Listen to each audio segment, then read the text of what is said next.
Hey, what's up guys, my name's Olano and welcome to my Game Maker Studio tutorials. Now in this episode, I'll be showing you how to create a 4-bit maze. A 4-bit maze is essentially a puzzle game. You start off with 4 lights and 4 buttons. All the lights are on by default. If you press a button, the light changes. Some of them turns off while some of them stays on. If you try to press a button while its corresponding light is off, it doesn't do anything. If the light is on, it changes again, and so on, until you reach the completed state, which is all the lights are off. It is called a maze because, as you can see, you can easily press buttons not knowing what you're doing and just get lost forever and ever and all eternity. Well, at least until you get bored and press the X button. Creating this type of puzzle is actually simpler than one might think. So during the course of this video, I'll try to explain as best as I can the core mechanics, as well as make the programming part as simple as possible.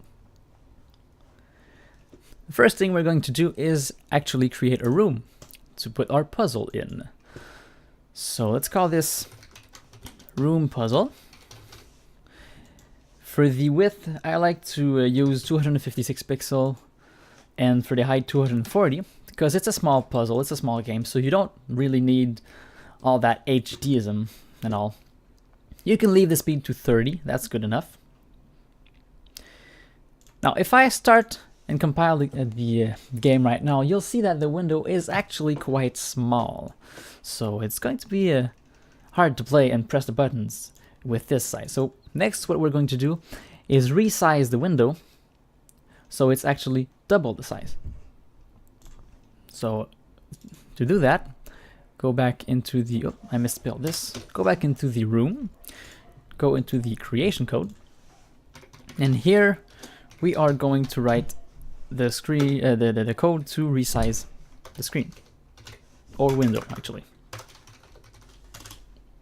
Type in window set size, then it wants the width and the height. So instead of saying 256 times 2 to double the size, we're actually going to get the base window size. So window underscore get width,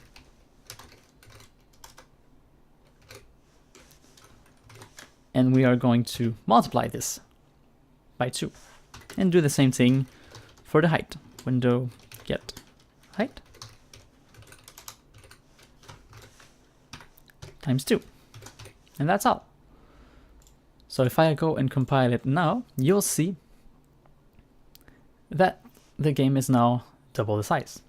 Oh, and I even misspelled puzzle here. There you go. That's how you write puzzle.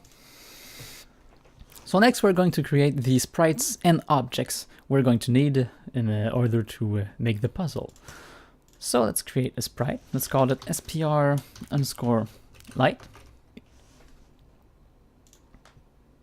Add in a new image. I'm going to use a 32 by 32 size. You can use whatever you want. And let's make something really simple. Just a happy little circle. There you go. Copy and paste this one in. The image 0, you'll want it to be all black. And the image 1, you want it to be yellow, to differentiate between the off state and on state. And don't forget to center the origin. We're going to do the same thing for the button sprite. So SPR underscore button, edit sprite. Let's add a new image, again 32 by 32. Here, instead of a circle, we're going to use a square, black and white when it's not pressed. Go ahead and copy this out, and the image 1 is going to be blue once pressed, like so. And again, don't forget to center the origin.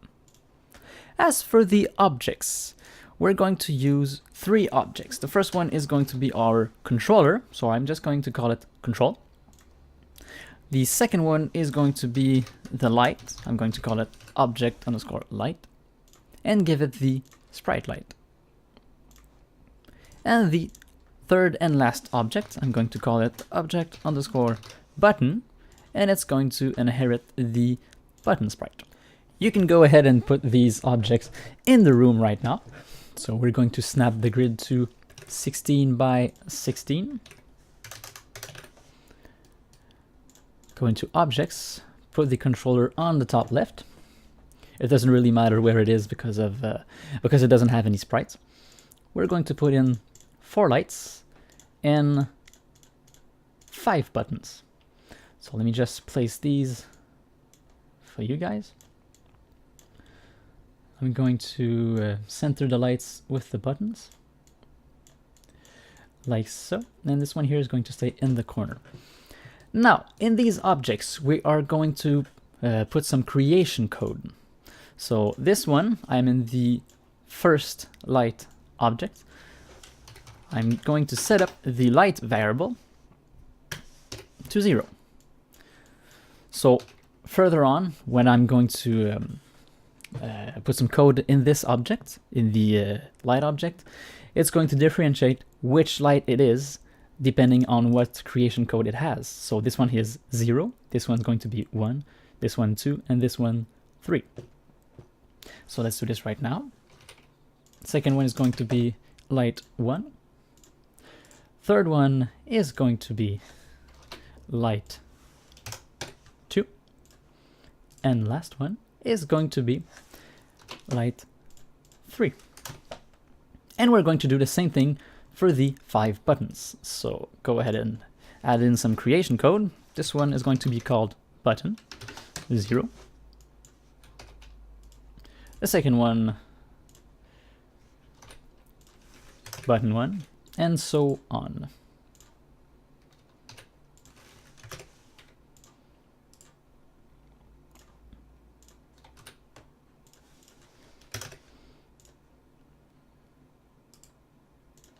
This one is 3, not 2.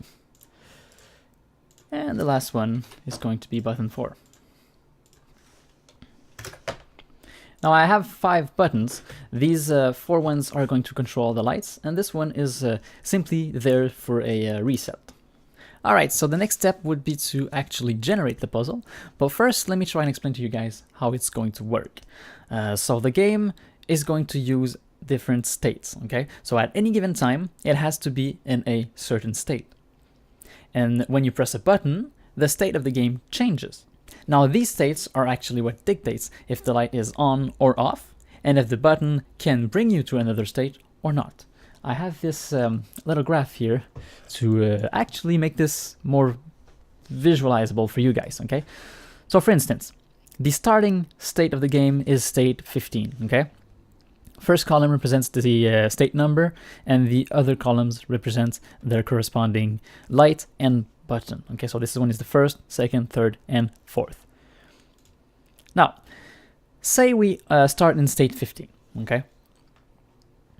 You see here all the values are above 0. At state 0, all the values are -1. This means that when the value is -1, it tells the light to be off, and it tells the button that it cannot move through a further state. If the values are above, like for instance on state 15, it tells the lights that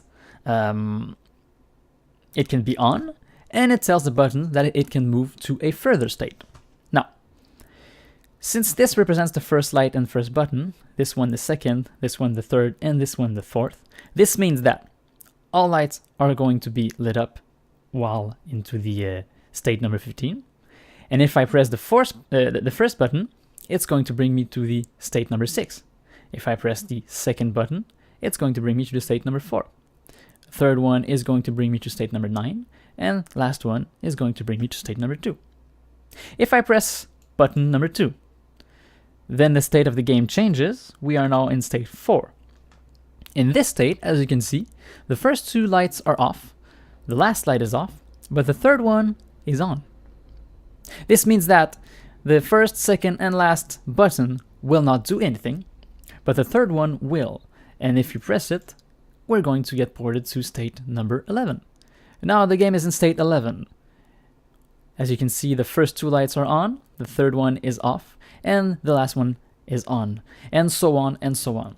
So as you can see, we have 15 different states, and we can never go to state 16 or 17 or 18 because they don't exist. So we're constraining the game to stay in these states.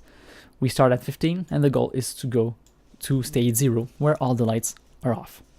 Now, the way we're going to implement this in the game is actually by using a two-dimensional array. For those of you who don't know what a 2D array is, it's actually pretty much like a table. The same thing I showed you here just moments ago, okay? So we have rows and columns, and the way it is presented, for instance, here it's table.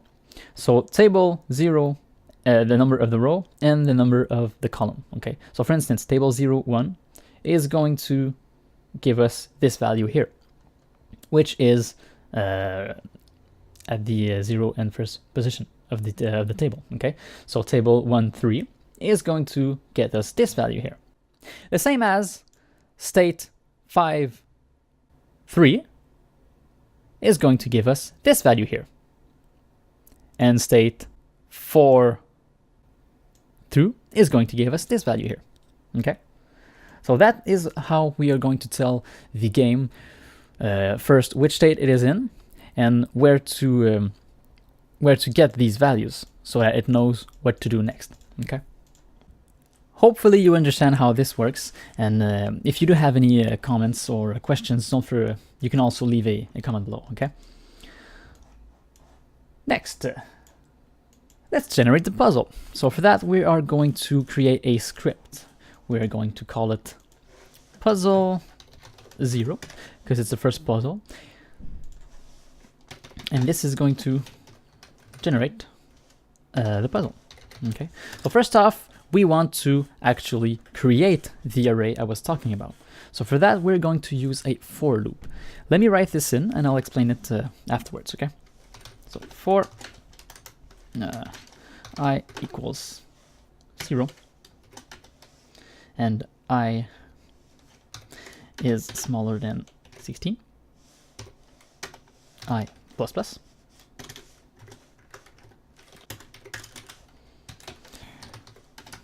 for j is equal 0, j is smaller or equal to 4, j plus plus. And afterwards, we're going to call it state 0 I j is equal to 0. What did I do wrong here? Oh, this, yeah. There you go. So the way for loops work is actually pretty simple, okay?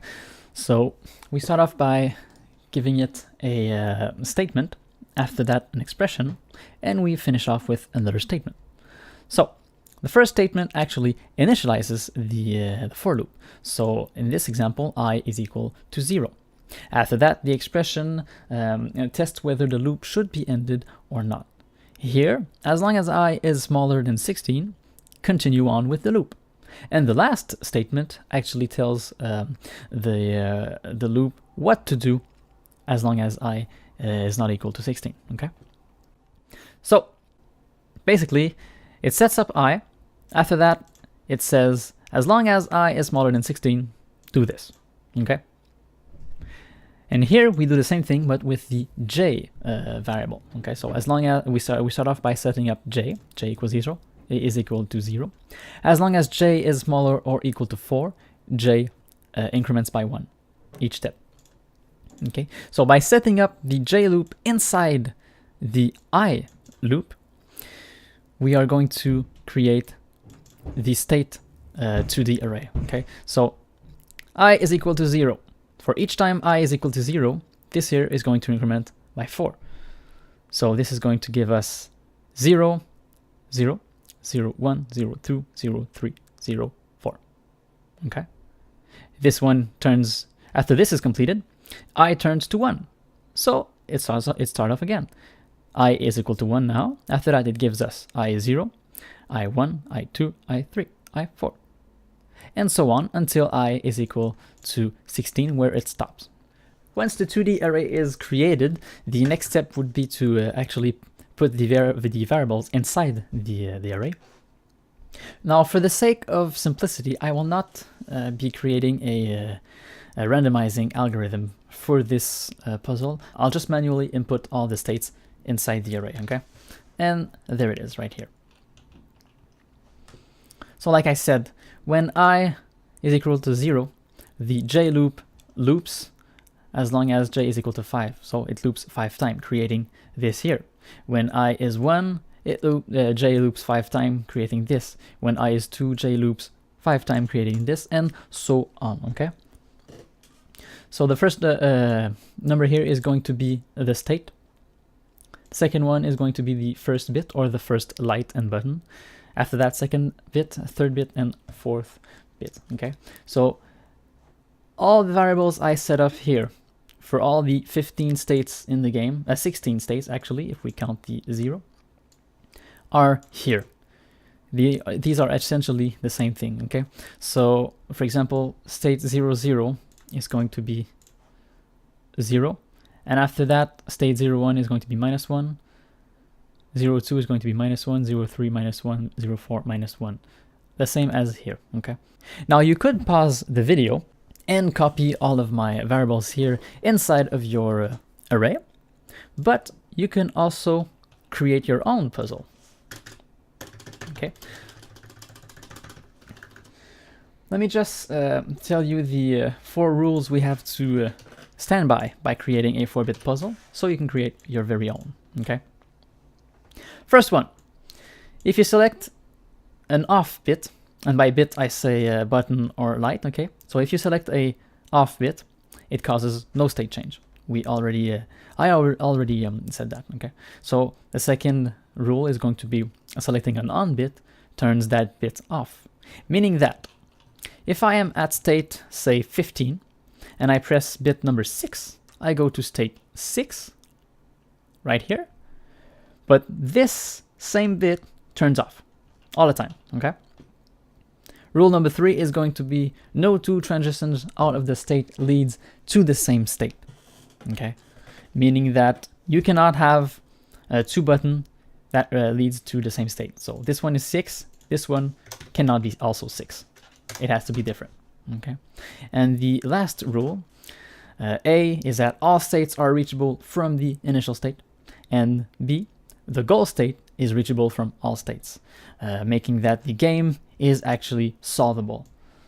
If this rule is not respected, the game can be actually impossible to make.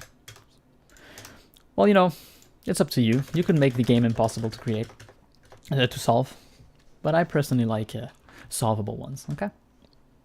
So once this is done, we have the array completed, and we have the base puzzle created also, okay? So next we have to tell our objects to interact with this script here. Starting off with the controller object, okay? So we want to add in a create event, drag in some code, and let's set some variables, okay? First off, solve is going to equal false. So when the game is solved, this turns to true. After that, we want to set up the current state of the game. When the game starts, it starts at state 15. This is going to check at which state the game currently is throughout the completion, okay? And after that, we want to actually set up the puzzle. So we want to set up the first puzzle by calling the script we just created, which is called puzzle 0. And don't forget your brackets. That's it for the create event. After that, we want to add in a step event. Drag in some code. Here we want to check if the game, let's say puzzle. We want to check if the puzzle is solved. Okay, so we're going to write in an if statement. If current state is equal to 0 and solved is equal to false, do something.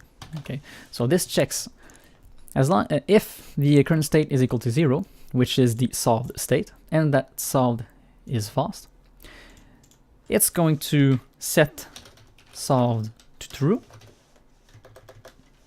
because the game is now solved.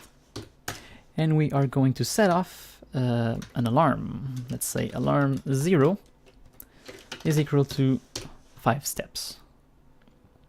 Yep. Now the last thing we want to do is actually put in the alarm. The only thing this alarm will do is show a completion message. So we want to show message, put in some a string. Let's say, yeah, it's going to say puzzle solved. Congratulations.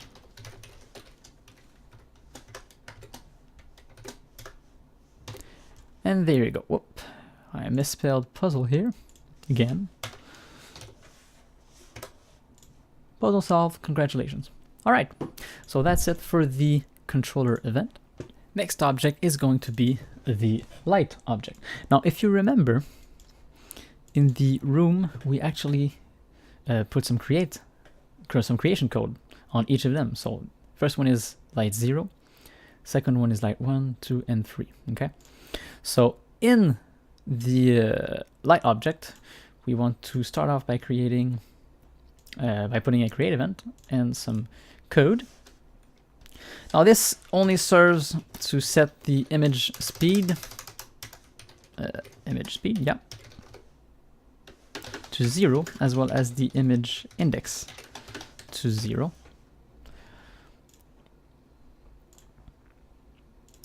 We add in a step event, and in this step event, we are going to check the array and tell the object if it's going to be lit up, so in the on state, or off in the off state.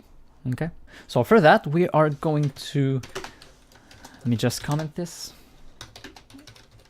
check if lights on or not. Okay, for that we are going to use a switch statement using the light variable we used in the creation code. Here we are going to check for the cases. Case 0, we're going to do something. Give me a sec, I'll explain this to you guys soon enough. Let's copy this here and paste it 3 other times, so that we have button light 1, light 2, light 3, and light 4. Okay, so 0, 1, 2, and 3. Now, what is a switch statement? A switch statement actually just switch between the possible outcome of this variable here. Okay, so if switch light is 0, okay, it's going to use this case here where 0, light is equal to 0. If light is equal to 1, it's going to switch to this case here where light is equal to 1, and so on with all the other cases possible.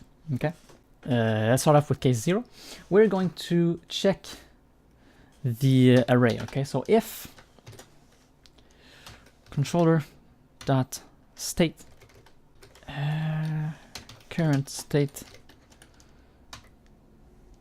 0, no, actually it's going to be 1, is greater or equal to 0, the image index is going to equal 1. Else, the image index is going to equal 0. Okay, so all that does is it checks if the state in the object controller, okay, so controller.state. So if the state, current state 0, I put current state here because we want to check the state we are actually in. So if we are in state 15, it's going to check the array 15, 1. If we are in state 3, it's going to check the array 3, 1, and so on. Okay, so it checks for the first variable in the array, and if it's greater than 0 or equal, the light is on. If it's under, that means that this variable is -1. It then sets the image index to 0 because we want the light to be off. Okay, so just copy this to all of these, and we want to change this value here to be 2, 3, and 4 respectively. Okay. Oh, and I forgot to mention, the break here only serves to say that the case here is done. If and it's actually mandatory that you put this here. If you don't, it's going to do some weird stuff and break your code. Okay. So that's about it for the light object. Let's now do the button object. So same as the light, we want to set up a create event and change the image speed and index to be equal to 0. We don't want those buttons or light flashing. And in the step event of this one, again, drag in some code. We are going to first off, we're going to set up the main actions, okay? So first thing we are going to check for is, are we actually pressing the button? Okay, so if mouse underscore button check,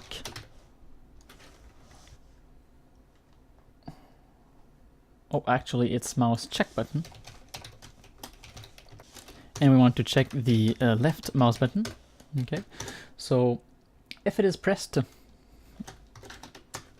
end position meeting, we want mouse X, mouse Y, and self, then do something. Okay, so this checks if we are pressing the left mouse button and the mouse X and Y coordinates are meeting or at the same position as the button. It triggers this, which we are going to set the image index to 1. If not, well, else image index is equal to 0. As simple as that. Okay, so when we press it, the button turns blue, and if we are not pressing it, the button turns white again. Here we are going to say to which state we are going to move next, depending on which state we are in right now. Okay, so again, we will need a switch statement, and instead of light, we are going to use the button variable we set up not so long ago in the creation code of each of those object instances in the room. Okay, so again, case 0 is going to be something. Let me just write this up. Break. Here we want 5 cases. Okay, so because we have 5 buttons, we need 5 cases. So case 0, 1, 2, 3, 4. 1, 2, 3, 4, 5. Yeah, that's it. So case 0 is going to be case 0. This one is going to be case 1. This one case 2. This one case 3. And this one case 4. Okay, so if we are at the first button, we are going to check if controller.state, I want to check the current state in the array, and I want to check if it is, I want to check the first variable actually, and if this is smaller than 0, which means it is -1, then we simply exit because we don't want to do anything. Else, we are going to change control.current state to be control.state, and we want to get this variable here, constraint 1. So what this does, okay, it checks the state array, position, current state we are in, and button 1 or light 1, and if it's under 0, it means it's -1, it exits. It does nothing. If it's above 0, it sets the current state of the game to be equal to the variable we have here. Okay, so if state, for example, we are in the current state 5. Okay, so if state 5 is equal to 6, well, current state is going to be equal to 6.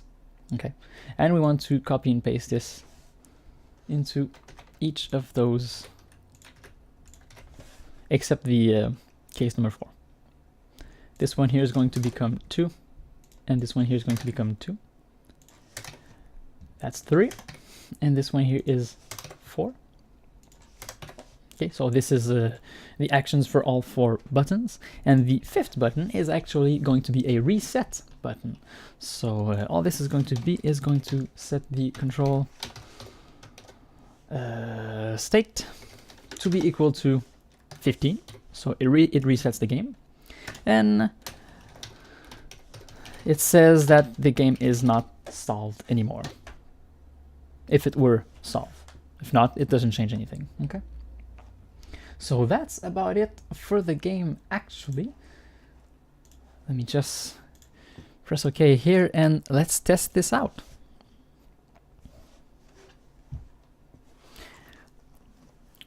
Oh, we have an error. Okay, so... Oh, okay, I get it. So in the object light step event, I checked for the variable current state. But actually, there's no variable current state in the light object. It's in the controller object. So we want to say controller dot current state. And I've done this, I think, everywhere afterwards. Okay, let me just check in the button object also. And yep, I did it also. So we don't want to check the current state of the object button because it doesn't exist. Instead, we want the current state of the controller object. And that should solve the problem. Let's try this again.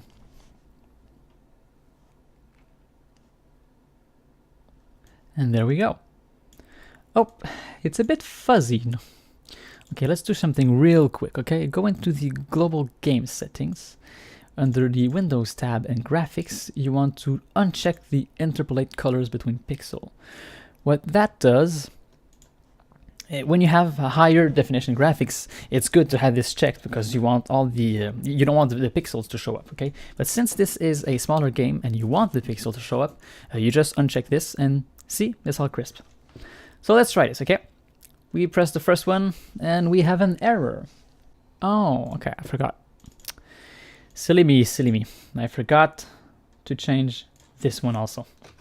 I'm trying to go too fast. I have to... I forgot to set him up for all of them. Okay, so let me just check if everything is good. Now that should work.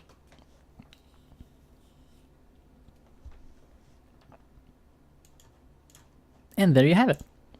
Each time we press a button, it checks if the light is on. If it's not on, it doesn't do anything. And if it's on, it changes the state of the game.